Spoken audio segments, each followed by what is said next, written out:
Diego Placente es el típico prototipo de jugador lúcido, conocedor del juego, con habilidades naturales pero con un alto nivel de comprensión de lo que es el juego del fútbol. Seguramente esto es algo cimentado en sus orígenes, en su comienzo. Dicen que es una característica natural que suele nacer en las inferiores de un club como Argentinos Juniors, de donde él surgió naturalmente. Diego Placente tiene una larga historia que tiene que ver con una cierta precocidad, porque fue una gran figura ya como juvenil, porque muy jovencito debutó en primera y sobre todo porque tuvo un momento maravilloso en su carrera que fue ser campeón del mundo juvenil en Malasia en 1997. Diego, ¿vos veías Los Sopranos, la serie? ¿Oíste hablar? Sí, pero no la vi. Bueno, uno de los temas que tenía Tony Soprano era el estigma de tener que ver un psicólogo o un psiquiatra en el ambiente de los mafiosos. Como estaba muy mal visto, era una señal de debilidad fatal. ¿Pasa algo así en el fútbol? ¿El tipo que se asume que ve un psicólogo pasa a ser una persona que asume debilidades o fragilidades? La verdad que me parece que nuestro ambiente es como que no está todavía instalado. Nosotros como que nunca fuimos, no tenemos nadie cuando empezás a llegás a primera, que la mayoría de tu círculo nunca fue tampoco, entonces también es difícil ahí aceptarlo y ir a tratarse o ir a ver a un psicólogo si necesitas, ¿no? Me parece que después, ya más de grande, te das cuenta de muchas cosas que por ahí cuando sos más chico o estás llegando a primera te pueden servir para por ahí encaminarte en algunas cosas o darte consejos que por ahí de más grande te sirven.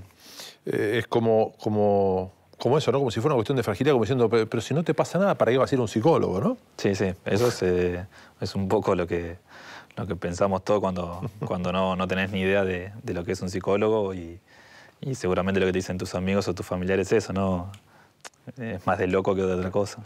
Desde tu forma de jugar al fútbol, daba la impresión de ser no solamente un tipo con capacidades individuales, sino también de entender muy bien el juego. O sea, como no todo el futbolista sabe jugar al fútbol. Muchas veces es instinto, habilidad, talento natural y no la comprensión del juego. ¿Vos te considerás como tal? Sí, sí. A veces uno cuando ve los partidos ya por ahí ves un poco los errores, ¿no? de otros jugadores. Más que todo yo soy defensor de lo primero que hay que hacer, que es defender. Me parece que en Argentinos te enseñan muy bien muchas cosas, ¿no? de jugar bien al fútbol. Y después tuvimos técnicos que nos enseñaron más la táctica. Pero bueno, también queda, por lo menos en lo particular, de ser tan tranquilo. Es como que uno ve la jugada más tranquilo, no está tan desesperado. Porque cuando estás más desesperado, obviamente tenés menos tiempo para pensar. Creo que eso por ahí me llevó a ver cosas más tácticas, por ahí que te sirven para mejorar tu juego que otros, ¿no? ¿Lo sentiste con algún técnico en alguna etapa de tu vida esto? Que de golpe sentir que el técnico te habla a vos de otra manera como la que hablaba a otros compañeros tuyos por ahí, en cuanto a ser una especie de lugarteniente, un tipo que entendiera lo que se necesitaba? Y en primera en inferiores, eso tuvimos a Luis Soler y al principio, obviamente, táctica en argentino es como que nosotros era chino porque nos gustaba jugar bien al fútbol nada más. Pero después él me cambió de posición, me puso... yo jugaba de central, me pasó de lateral izquierdo, después me pasó de 10 y yo obviamente renegaba de eso porque serle el 10 de argentino era difícil. Pero él decía, ¿no? Para así veía la cancha cuando uno ataca en otras posiciones y la verdad que eso me sirvió después para jugar más ofensivo de lateral. Después, obviamente, cuando ya subí a ser más profesional, tanto Peckerman en juveniles y después, obviamente, Bielsa en mayores, me enseñaron mucho más y uno ve muchos errores, tanto propios como de otros jugadores, y lo fuimos corrigiendo. Y vos has hablado en algún momento de manera muy afectuosa de lo que te tocó vivir en el Campeón Mundial Juvenil, ¿no? Como que no fue solamente una gran experiencia de fútbol, sino que además quedó para toda la vida en cuanto a varias relaciones de amistad, ¿no? Sí, sí, porque es como el primer paso más profesional nuestro. Ahí hay chicos que por ahí tuvimos 2 o 3 años juntos en los juveniles, que cambiaban mucho de jugadores, ¿no? Un plantel varía mucho desde que empieza hasta que termina. Y la verdad que después, bueno, cuando ya hay 20 o 22 jugadores que fuimos al Mundial Juvenil, te pegás mucho al grupo, tanto José como Salorio, Tocali, Urtasun, creo que ellos son como una familia más que un cuerpo técnico y la verdad que nos ayudaron mucho y cuando salimos campeones, como que nada, la fuerza de unión de grupo fue muy importante y hasta el día de hoy, después de muchos años que por ahí no nos vemos muchos jugadores, seguimos teniendo una buena relación y es como que el primer triunfo que todavía casi somos amateur, por más que ya empieza a haber dinero, es como si fuera salir campeón con tus amigos. Fue el mismo lo que se siente en un picado, ¿no? Totalmente. Ahora, pensando en que no solamente era un equipo de grandes futbolistas, sino que hubo momentos difíciles que tuvieron que resolver, porque no fue un torneo para nada fácil. Hubo varios momentos, semifinales, complicadas y demás. Quiero saber en qué se basaron para resolver esos problemas. ¿Era una cuestión que resolvía solamente el cuerpo técnico? ¿Lo resolvían ustedes entre ustedes siendo jugadores con pinches y amigos además? Sí, en todo grupo, ¿no? Hay jugadores por ahí de más personalidad que por ahí opinan más y ayudan más a corregir. Me parece que a esa altura todavía era difícil aportarle al cuerpo técnico cosas porque todavía no teníamos experiencia. Claro. Más que todo hacíamos caso a lo que decía José y por ahí alguno podía ayudar en algo, lo hacía, pero me parece que José fue fundamental, ya que nosotros con Uruguay siempre perdíamos y hasta el día de la final, y él por ahí nos da una charla que nos dice que había que cambiar algo, porque si no íbamos a perder como veníamos perdiendo los últimos partidos con ellos. Claro. Y bueno, nos plantea en una charla el día anterior de qué pasaba si no jugaba Román y no jugaba Aimar. Y entonces nos quedamos todos helados y dijimos, no nos presentábamos, pensábamos nosotros si los dos caras no juegan. Y al final Aimar entró el segundo tiempo, hizo cambios, sacó uno o dos jugadores y terminamos ganándole, y la verdad ahí te das cuenta la experiencia de José y la confianza que teníamos todos en él. Les propongo un juego. Imagínense en algún momento poder ver un partido de quinta, sexta, séptima división. Son chicos cuya diferencia va de 1 a 2 años a lo sumo entre el más veterano y el menos experimentado. Cuando llegan esos chicos a los 17, 18, 19 años a jugar en primera división, se topan con un universo absolutamente amplio. Ahí ya no hay límites, ni de edad, ni de experiencia, ni de rodaje, ni de tamaño físico, ni de maduración intelectual. Para Diego Placente, ¿cómo habrá sido el momento de romper el cascarón y debutar en primera? Diego, ¿te acordás del día de tu debut en primera división? Sí. ¿Te acordás cómo te sentías? ¿Sensaciones, el momento o era una película que pasaba a 1000? No, a veces pasaron muy rápido, ¿no? Ese año, ¿no? Argentina no venía bien y jugamos contra Gimnasia de Jujuy allá. Asensio no podía jugar por amarillas y bueno, me tocó debutar y la verdad que a veces obviamente es difícil cuando vos por entrar a un equipo que está bien es una cosa, pero cuando está mal por ahí mucha más presión y fue difícil, pero nada, es como todo, que a los 5 minutos que uno empieza un partido ya, por lo menos yo ya se fueron los nervios y la concentración ya supera todo. A mí una de las cosas que me asombra cuando veo a un chico joven, y vos debutaste muy joven, es que hasta ese momento vos estás acostumbrado a jugar más o menos con pibes de tu edad. Intelectualmente, físicamente son más o menos 1 o 2 años de diferencia. Y de golpe te encontrás con un universo que es infinito, ¿no es cierto? Te topás con un flaco de 35 años que está de vuelta, con uno de 25 que está por jugar en el seleccionado, y debe ser muy difícil eso. Sí, me parece que ahí pasa mucho también por la enseñanza, ¿no? Y por lo que uno toma como referencia. Y después, nada, cuando empezás a jugar, empezás a hacerle caso a los más grandes y bueno, siempre tuve mucho respeto tanto cuando debuté en Argentinos como cuando pasé a River de tener jugadores que habían jugado mundiales o estar en selección y nada, totalmente respetando y ir aprendiendo para hacer las bases y tomar como ejemplo muchas cosas de ellos. ¿Te acordás alguna sensación del debut? ¿Tuviste ansiedad? ¿El día previo manejaste? ¿O simplemente estabas pensando en jugar? ¿Estabas feliz porque te daban esa chance?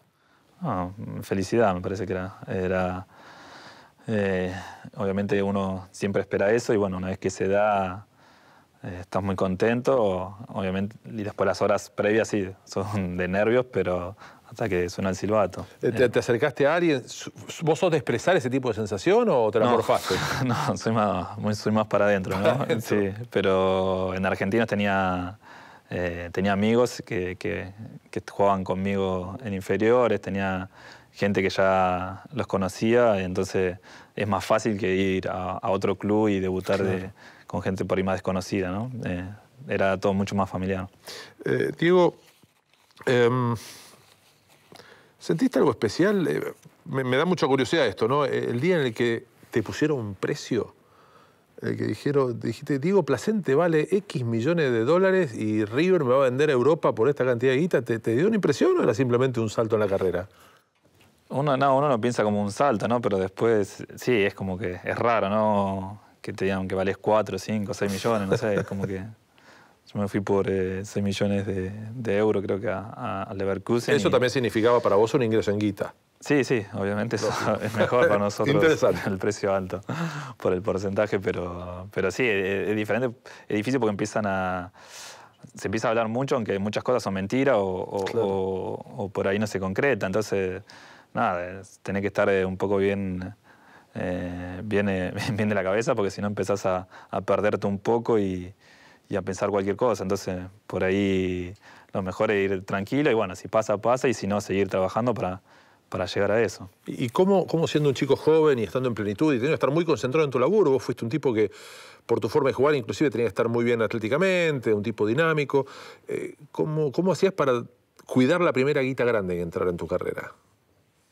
Sí, la verdad que cometemos muchos errores, esa es la verdad, ¿no? Porque pasás de ser, casi todos venimos de clase media, baja, y en 2 años por ahí sos el sostén de familia. Entonces a veces esas cosas es difícil de manejar. Creo que los representantes en ese momento recién estaban apareciendo y son importantes también, ¿no? Me parece que si ellos son centrados, te centran a vos también y por lo menos yo estaba con Marco Franchi y él me hizo comprar las casas a mi viejo.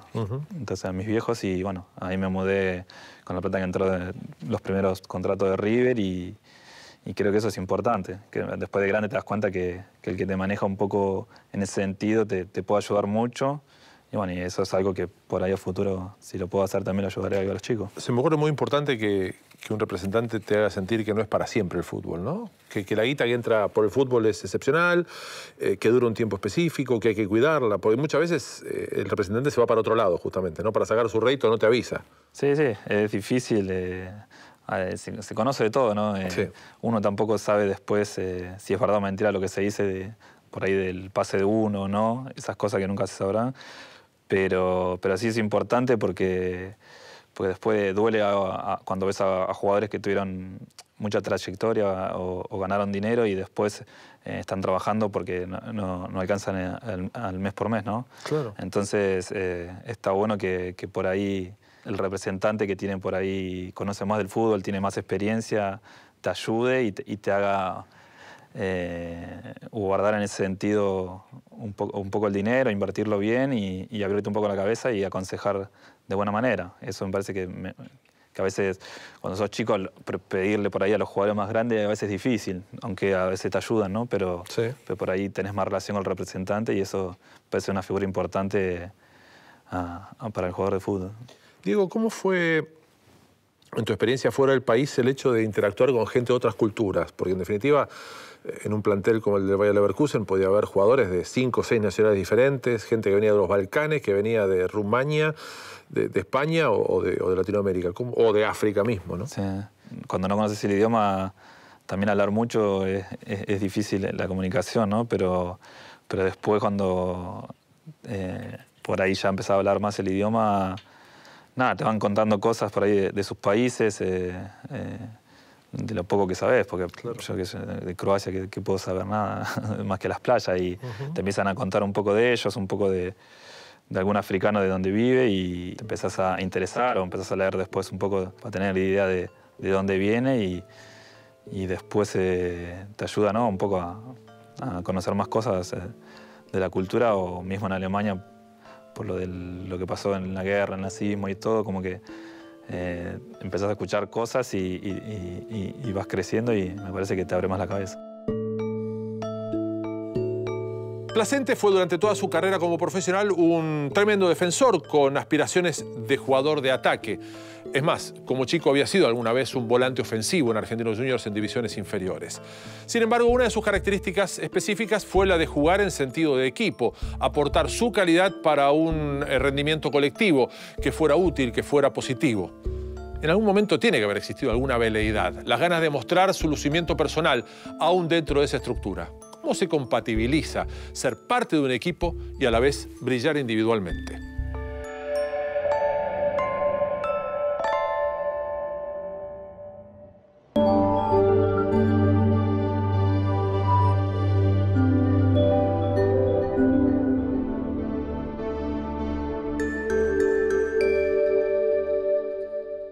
¿Te ha pasado alguna vez de estar en una cancha jugando partidos sabiendo que había alguien mirándote de la tribuna, estaba pensando en tu transferencia, que te venía de ver de algún club, que te venía a ver el técnico del seleccionado pensando en si convocarte o no, y eso de golpe tentarte o distraerte de tu rol de jugador de equipo para pensar más vos en tu juego? Y eso pasa, sí. Ya en inferiores, cuando te dicen que vienen a ver los de la selección juvenil, ya te pones nervioso, como que esas cosas pasan. ¿Y es bueno que te avisen o vos preferías que no te avisaran? No, prefería a veces que no te avisen. Claro. Pero lo que pasa es que también depende, ¿qué pasa de las posiciones, ¿no? Si es un delantero, son mucho más egoístas que por ahí nosotros, defensores.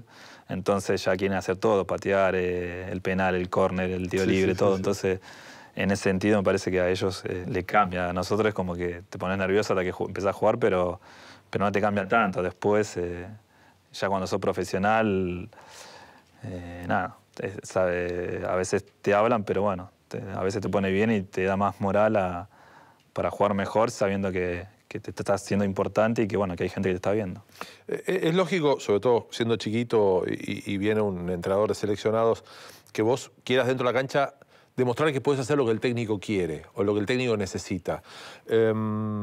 Eso a veces genera una dependencia que no está del todo buena, cuando el jugador pierde frescura y juega para el técnico. ¿Vos eras de jugar para el técnico o pretendías que el técnico entendiera cuáles eran tus virtudes y las aprovechara? Y en lo personal uno hace un poco las dos cosas. No. Uno hace lo que quiere el técnico, pero bueno, si a veces uno piensa diferente, en cierto momento va cambiando un poco y muere con la suya. Claro. Me parece que eso también es un poco lo que sabe jugar uno, entonces es muy difícil cambiarlo al 100%.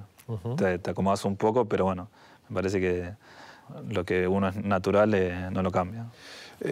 ¿Tenés idea de los beneficios de jugar al fútbol? Si en lo social, no solamente en lo deportivo, sino que si vos crees que jugar al fútbol profesionalmente genera algún beneficio social, sociológico, psicológico. Yo la verdad que para mí es como ser futbolista, es como si fuera una universidad, ¿no? De muchas cosas. Te abre las puertas para ir a nosotros a conocer el mundo, a estar en lugares que nunca pensábamos de estar, de aprender idiomas.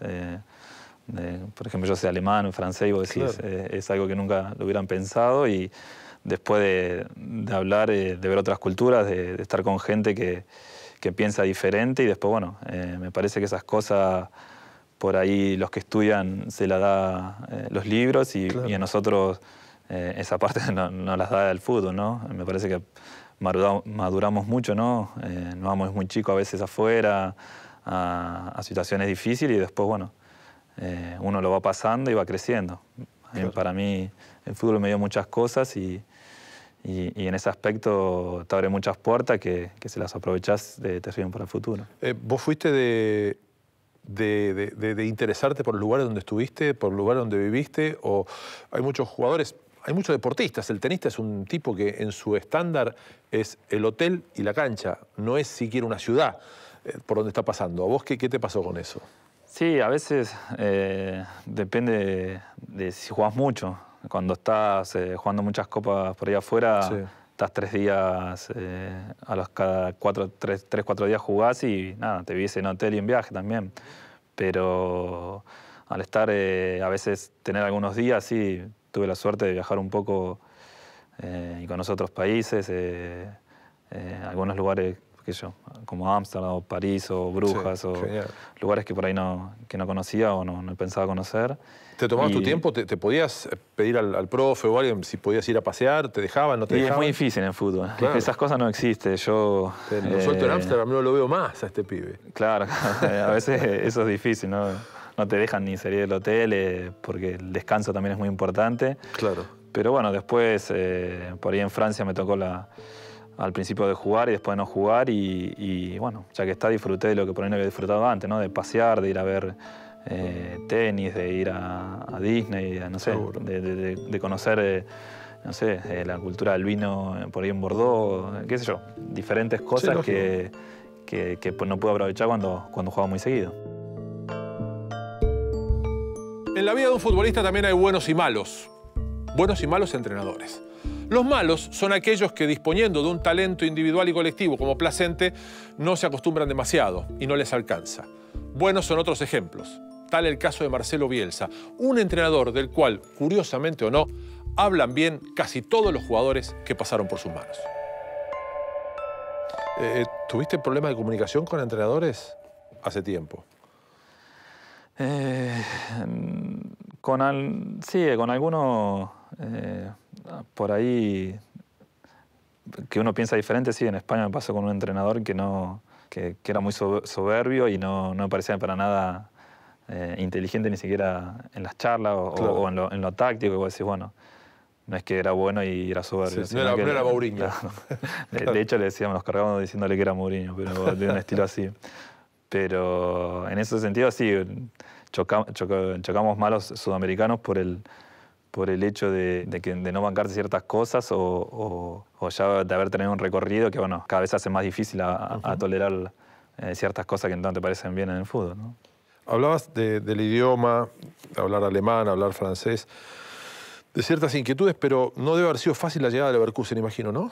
Eras muy joven, no conocías el idioma, claramente, era la primera experiencia grande. No, porque aparte no había nada que la tecnología que había ahora, Claro. no había canales en español, no podías hablar casi por internet, muchas cosas que ahora te acercan, ¿no? Si estás afuera. Nada, ir allá, aparte cuando llegás es como que vos venís, yo recién había jugado algunos partidos de selección, con River ganar muchas cosas y sí. Nada, llegás allá y no saben si River es de Argentina o de Brasil, te dicen Claro. River. Claro, esas cosas que a veces que todavía no había. Entonces, bueno, te sentís como que empezás de cero. Claro. No saben nada de que si ganaste un título allá, nada. Como yo no sabía muchas cosas de ellos tampoco. Entonces, como que después de muchos partidos, por ahí el 9 que era Ulf Kirsten, que era jodido y era como uno de los referentes del grupo, qué sé yo. Jugás bien, ¿viste? Después de muchos partidos. Claro. Y bueno, claro, es así. Empezás de cero y tanto el clima como el idioma es una traba muy, muy difícil en Alemania, ¿no? Más que todo. ¿Y cómo recorriste ese camino? Porque en definitiva te tocó vivir quizás la mejor etapa de la historia del club, ¿no? Sí, los primeros 6 meses fueron más de prueba, como que los 3 meses se me hizo muy difícil, ¿no? Después, bueno, es como que pasás un escalón y decís, bueno, yo quiero jugar, quiero como triunfar, y bueno, ahí cambió un poco el chip.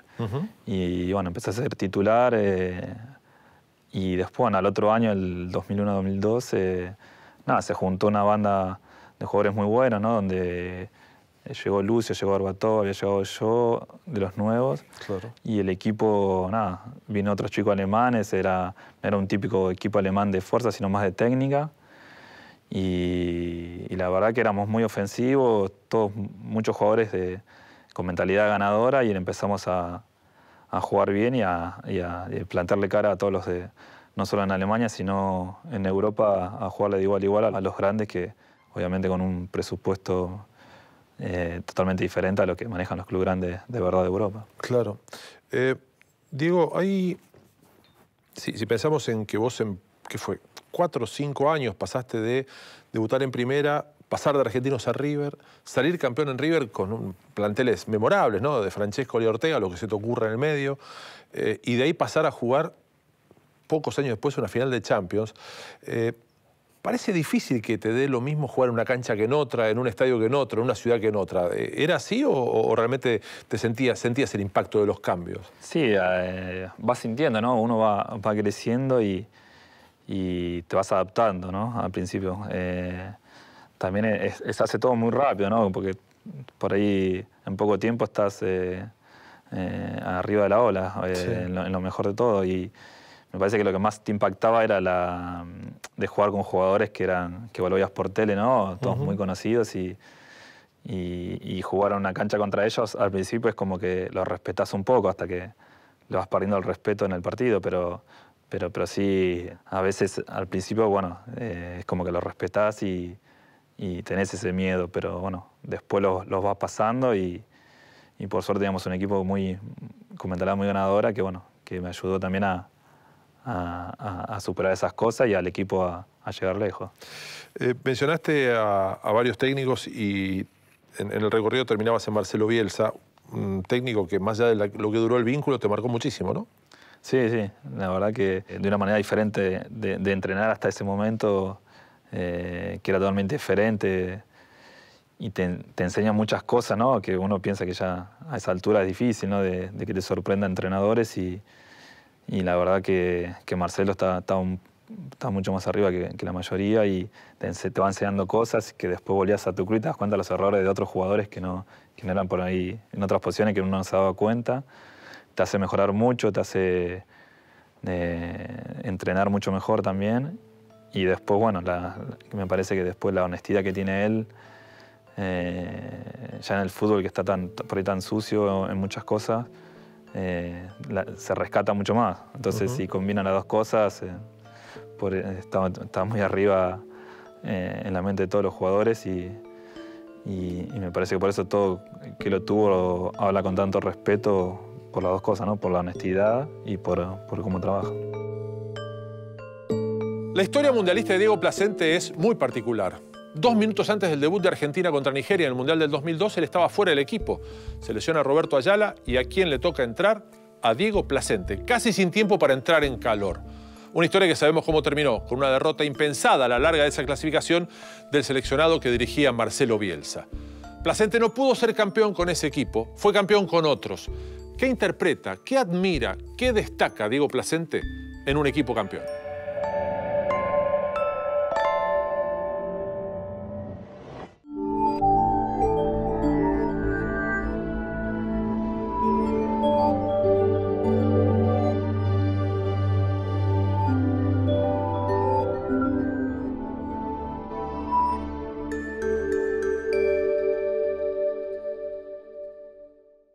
Hablamos de tu debut en Primera División, en Argentinos, y de los primeros tiempos en Bayer Leverkusen. Y a vos te toca un debut, el menos soñado de los debuts en un Mundial, ¿no? Porque vos tendrías que vas a debutar en un Mundial 3 minutos antes de que empiece el partido.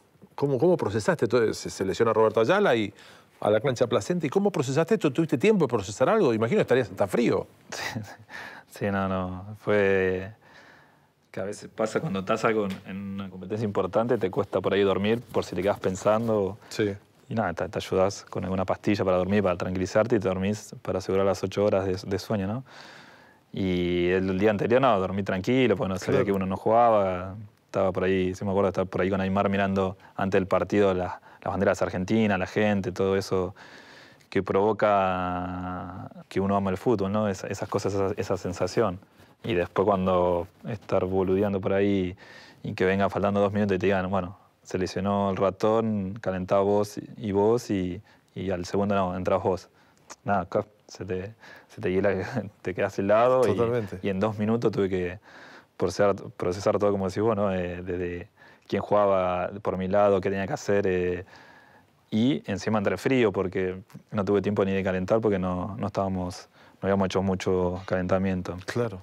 Más los nervios, es difícil, pero bueno, tuvimos ahí malo Marcelo 2 minutos, 2 minutos, claro. No sé. Y que obviamente por algo estaba ahí, y que más que debutar así en un mundial, y bueno, me subió obviamente la autoestima, pero habíamos entrenado mucho y estaba muy confiado en lo que podía dar y bueno, uno entra a la cancha y pasa lo que pasa después, pero sí era difícil y más por ahí que se lesiona Ayala, que para nosotros era un referente. Claro. y eso es más difícil a veces de suplantar, ¿no? A un jugador así de la altura del Ratón. Es cierto que el partido ese se termina ganando, pero sabemos cómo fue la historia de ese Mundial. ¿Crees que influyó afectivamente, emocionalmente en el grupo la caída de Ayala, inesperada además? Yo creo que sí, que me parece que el Ratón, no sé si hubiera cambiado las cosas, pero sí que era muy importante para nosotros. El Ratón, no solo por lo que uno a veces da como jugador, sino lo que da como persona y como líder. Me parece que el Ratón en ese sentido era un gran capitán y a veces en estas batallas que por ahí es tan difícil a veces estos partidos, necesita de toda gente que tenga todas las condiciones que se tienen que dar para estos partidos, y bueno, el Ratón era una de ellas, así que seguramente hubiera influido para mejorar el grupo en todo sentido. ¿Lograste entender alguna vez lo que pasó en ese Mundial? ¿Fue un intangible? ¿Fue brujería? ¿Fue alguna cuestión psicológica, alguna cuestión anímica? No, yo la verdad no... Fueron las cosas del fútbol que se dicen. Yo pienso más en eso, ¿no? Son las cosas del fútbol donde que a veces necesitas que en ese corto tiempo, ¿no? Porque tenés un mes y después a veces una pelota cambia todo. Me parece que había 2 o 3 jugadores clave que no estaban tan bien por golpes o por lo que sea, y a veces eso influye a estar 4 años en un nivel, la selección en un nivel terrible, de haber hecho partidos buenísimos casi todo el ciclo, a llegar a un Mundial y no poder demostrar lo que había demostrado hasta ese momento. Claro. Me parece que es más que todo eso, ¿no? A veces da lo físico y a veces que los jugadores tienen que estar y que te salgan todas las cosas en esos partidos que son los más importantes. Hay algunas imágenes posteriores a la eliminación que uno registra Crespo y Batistuta tomándose un tren solos. ¿Vos recordás qué te pasó a vos después de eso? ¿Cómo fue tu levantar campamento de una concentración que esperaba estar por lo menos un mes más? Sí, sí. No, yo al final hubo varios de los jugadores que fueron para Europa porque estaba la familia y todo eso, y después se fueron para Argentina. Yo volví con la delegación, o sea, con algunos jugadores y toda la delegación, y bueno, obviamente después de pasar el trago amargo al otro día y todo, bueno, el viaje obviamente con un velorio hasta llegar a Argentina, que encima quedaba bastante lejos, así que sí, y no te querés encontrar con nadie en las paradas de los aeropuertos, ¿no? En las escalas. La verdad que fue un viaje malísimo, aparte para peor nos tocó viajar con ingleses, porque tenían muchas vueltas en esos vuelos. Y, claro, después de la primera rueda. Total, y casi terminamos todas a las trompadas. Así que bueno, pero bueno, la verdad que fue muy difícil y nada, son momentos que uno se los tiene que tragar, como cuando a veces gana algo, festejar. Diego, que integraste también equipos campeones, hablamos de River, hablamos del juvenil.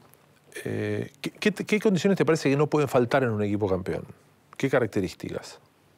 Primero la mentalidad, ¿no? La mentalidad ganadora, de saber que tenés que dar todo y sos superior a todos y tenés que demostrarlo, ¿no? En la cancha, y me parece que también humildad para trabajar y para declarar y para todo. Me parece que por eso a veces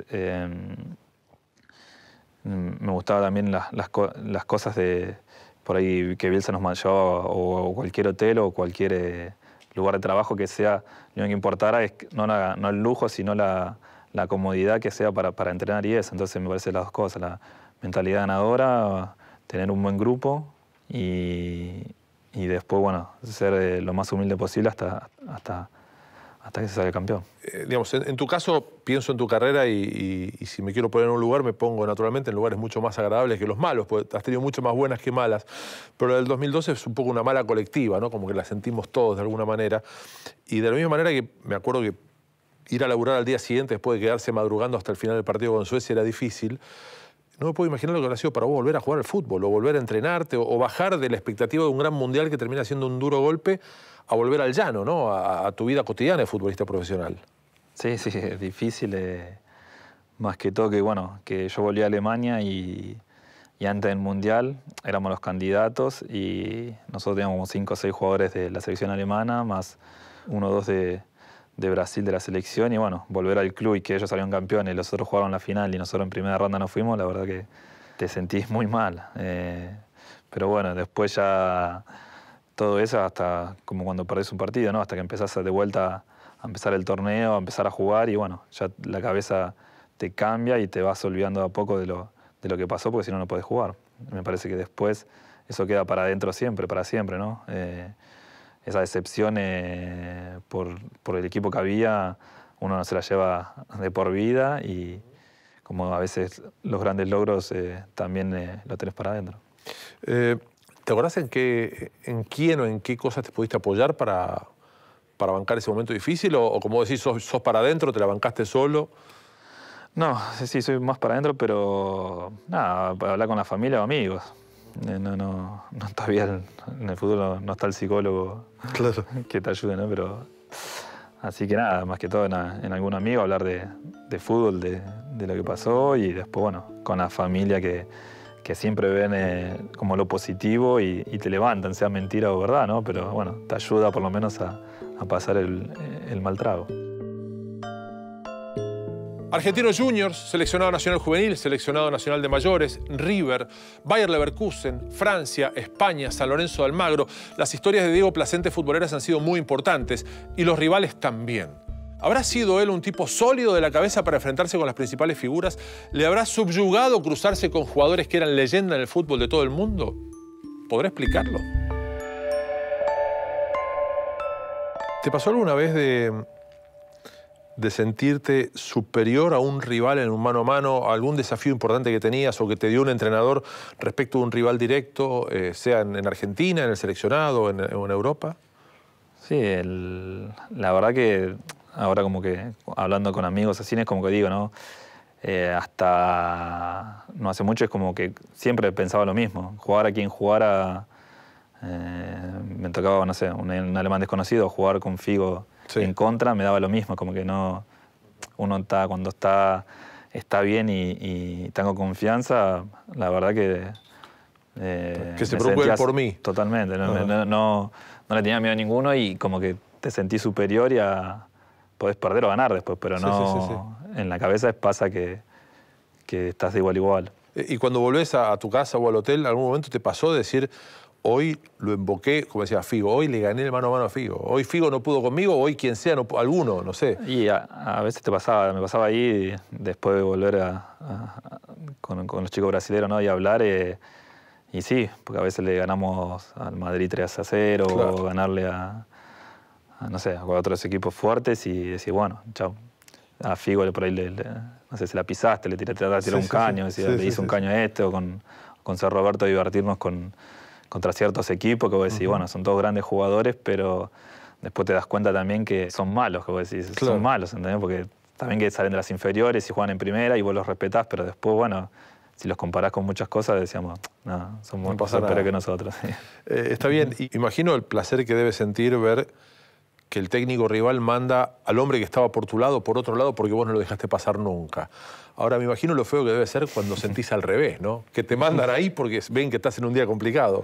Sí, eso pasa. O sea, cuando lo cambian y entra otro y vos decís, bueno, aprovechamos el otro porque sabés que no podía pasarte. No claro, pero a veces me pasó de en algún momento de dejarte la salida. Que vos decís, ¿por qué lo apretan al otro y no te apretan a vos? Entonces, claro. ya ahí, y eso te condiciona. La verdad que uno mientras está jugando se da cuenta de esas cosas a veces y decís, como que se ve que no estoy bien este día, ¿no? Pasó hace poco, pero ¿es uno de los episodios más difíciles de digerir de tu carrera, la forma en que salís de Argentinos? Pienso que por ahí fue un momento difícil en ese momento. Después el tiempo, nada, se acomoda, todos sabemos quién es cada uno. Entonces, después las cosas pasaron, por suerte salió, el Argentino se quedó en primera, que eso fue lo más importante de todo esto. Después yo ya venía madurando un poco la idea de retirarme, por no retirarme así de la manera que me fui, porque bueno, quiero mucho Argentino y sé que hay mucha gente que me quiere también y por ahí de otra manera la adecuada, ¿no? Pero bueno, a veces las circunstancias no no se dan y hay que tomarlas como vienen. Después... Sí, se puede tomar, digamos, sos uno de los nombres enormes que hay en los paneles de la historia de Argentinos Juniors y de golpe, digamos, no era necesario una salida de este tipo, de la impresión. Totalmente. ¿No? Es como todo, ¿no? Como cuando uno, creo que en cualquier profesión, cuando vas conociendo cosas y vas teniendo muchas experiencias, se te abre mucho la cabeza y bueno, cada vez uno se banca menos cosas. Me parece que el trato o la palabra y los modos son muy importantes. Y más a esta altura de una carrera, por eso sé que es el momento y nada, sigo queriendo Argentinos y en lo que pueda ayudarlo en este tiempo lo ayudaré y en el futuro también. ¿Y cómo vas llevando la vida sin el fútbol?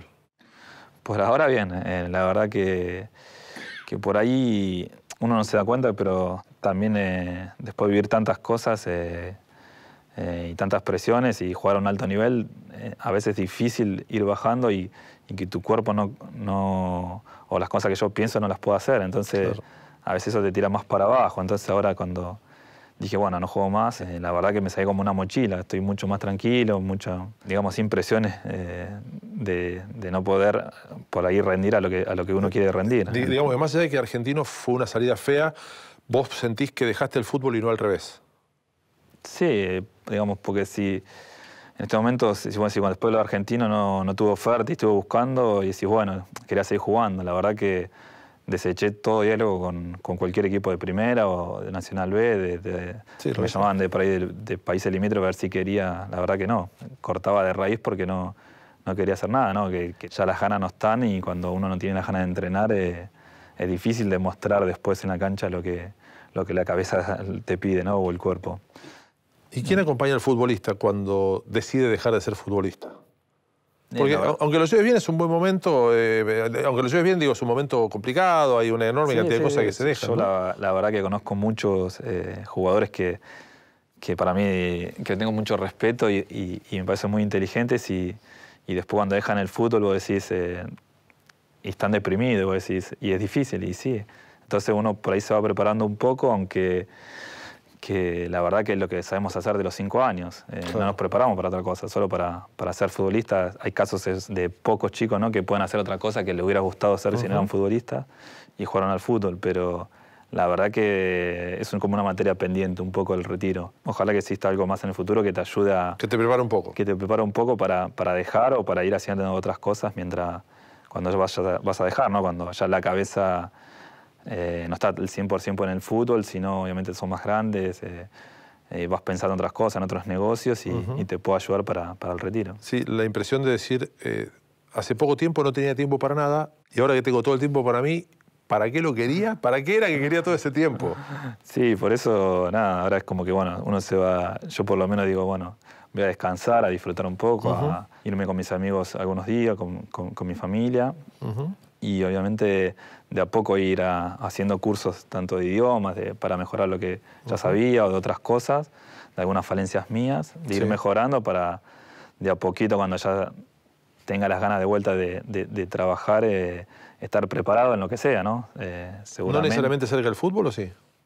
Y todavía no lo sé, digamos, no hay nada que me apasione tanto como el fútbol, entonces, y viendo los casos de otros jugadores, sé que en algún momento por ahí necesitas de eso, de la adrenalina del fútbol. Así que por lo menos cuando llegue ese momento estar preparado y con ganas de hacerlo. Si no, bueno, si después haré otra cosa, no lo sé, pero por el momento tomármelo con calma.